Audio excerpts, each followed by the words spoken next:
Good evening and thank you for joining us. I'm Mark Hanrahan. Whitney is off tonight. We start with some breaking news out of Jacksonville, Florida. A contract flight from Guantanamo Bay with more than 100 people on board has gone off a runway and into the St. Johns River near a naval airfield.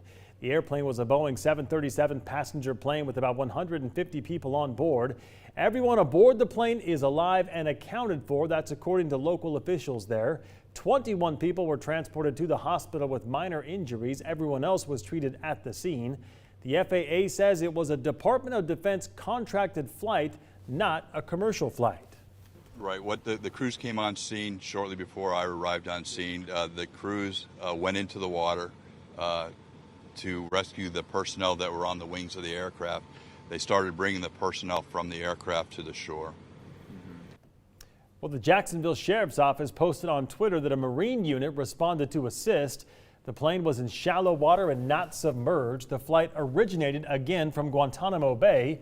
We will continue to follow this story and bring you any updates as we receive them. Our other big story we're tracking tonight, of course, the weather. We're about a day out or so from Bloomsday. A lot of folks looking at the forecast, and it's looking pretty warm now. Yeah, and that's the key part, is that not only has it trended warmer and warmer each day, but this is going to be the warmest day of the year, which just makes it feel any more so warm. But look at those morning hours, from 55 at 8 a.m. up to near 70 by noon. It'll be a steep rise in terms of temperatures through those morning hours as the runners and walkers take the course for Bloomsday. Actually, both days, Saturday and Sunday, will be plenty warm. 70s, hopefully for the first time this year. Today, we only managed 63, but at least each day so far has been a little bit warmer than the previous one this week. And now that the jet stream is plenty of miles off to the north, we will enjoy some warm and dry weather for the days to come. I'll let you know how long that streak is looking for the inland northwest coming up in a few minutes. Sounds good, Thomas. Thank you very much. Affirmative action is returning to Washington for the first time in more than 20 years,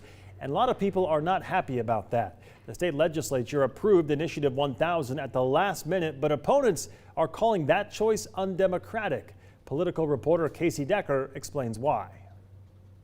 I-1000 is an initiative to the legislature. Just like initiatives to the people, ITLs start off by requiring a petition with a certain number of signatures. But whereas traditional initiatives simply get put on the ballot, ITLs go to Olympia. What happens then? Well, any number of things. In this case, lawmakers decided to pass I-1000 as it stands. That means it becomes law without any statewide vote. Now, I-1000 basically repeals a previous ITL, one that went to Olympia in 1998. But lawmakers didn't vote on that one, so it just got put on the ballot and then it was approved by the people. That's the same process that was used to legalize weed in Washington. The fact that the original initiative got a public vote and its effective repeal didn't is part of what makes I-1000 so controversial. Another way it could have gone, the legislature could have rejected I-1000 outright. In that case, it still would have gone to a vote of the people. But rejections like that almost never happen. We actually couldn't find any instance of it in the past. The final option, lawmakers could have amended I-1000. Then both the amended law and the original initiative would be put on the ballot. That's pretty rare too. The most recent one we can find, 1987. A hazardous waste tax went to Olympia. Lawmakers raised it slightly, but voters chose to approve the original lower tax. So for those who feel that I-1000 should get a public vote, what options do they have? Well, mainly referendum. The state constitution essentially lets people vote on any law. The most famous example is probably R-74, when the people decided to uphold a state law allowing gay marriage. Opponents of I-1000 have already filed their referendum. If they get enough signatures, expect to see it on a ballot near you. For KREM 2 News, I'm Casey Deckard. Washington State Democrats are calling on Republicans to publicly reprimand Spokane Valley Representative Matt Shea. In a letter to House Republican leader J.T. Wilcox, Democrats say Shea's involvement with, quote, extremist activities goes against the state's ideals. This comes after The Guardian released messages from 2017 where Shea appeared to condone surveillance and even violence against his political enemies. House Republicans already announced they are investigating Shea. Well, we have told you Spokane Public Schools plans to lay off 244 teachers and staff members, but will they instead turn to local voters for more education funding? It's certainly an option they are considering. KREM 2's Alexa Block explains how a supplemental levy could impact the Spokane School District's funding.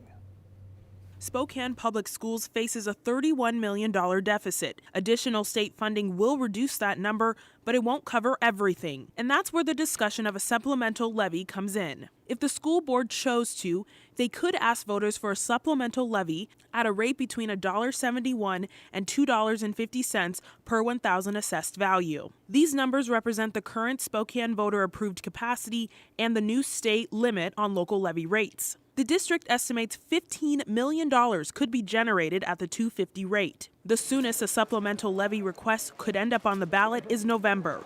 If approved, money could be collected beginning in the 2020 calendar year, so the money would be available by the second half of the school year. But there are still a lot of questions that are up in the air. District leaders will take the next few months to agree on a budget that may or may not include a supplemental levy. The district will hold 3 community meetings in the coming weeks as they work to finalize the budget. In Spokane, Alexa Block, KREM 2 News.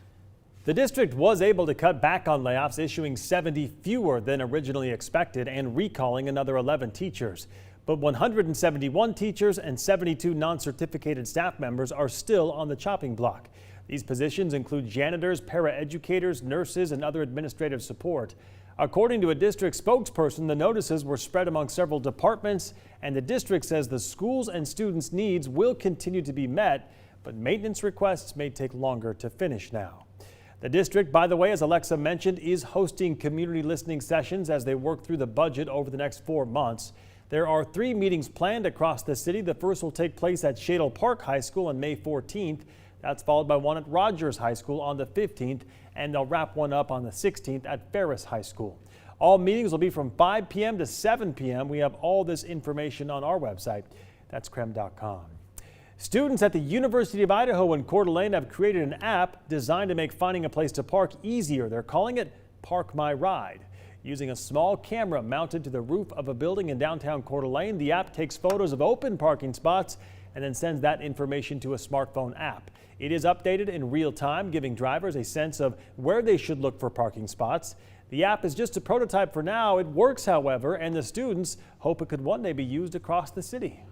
So is this rewarding to be able to share that with the public and have it be complete? The students also developed the app so that Coeur d'Alene businesses located next to parking spots could advertise within the app. Well, just in time for the weekend, Spokane City Crews unveiled a revamped entrance to Riverfront Park. The North Promenade is the latest portion of the park to open as part of a massive renovation project. And if you were in Spokane back in the 70s, you may remember this speech. Acting in my capacity as President of the United States, Who?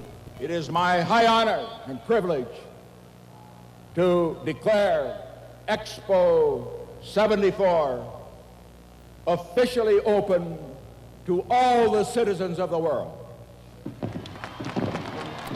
How about that? That was the opening speech for Expo 74, a piece of history from that area, now making an official return. You may recall large butterflies were placed at the entrances of the park.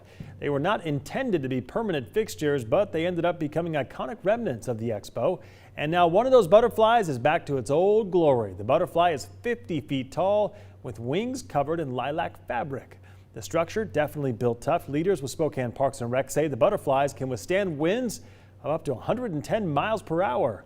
Because of the way it's built, the butterfly will be able to move, so to speak, lift and rotate with the wind. And as far as the North Promenade, you will see some changes there too, and now features a route for both pedestrians and bicyclists. And you'll also see a lot of different style pavers that lead visitors to different stops along the river. We do want to point out construction in the park is not over yet. The Central Promenade is scheduled to be open next month. That section of the park will connect the south entrance at the fountain with the new north entrance. Construction on the entire park expected to wrap up sometime next year.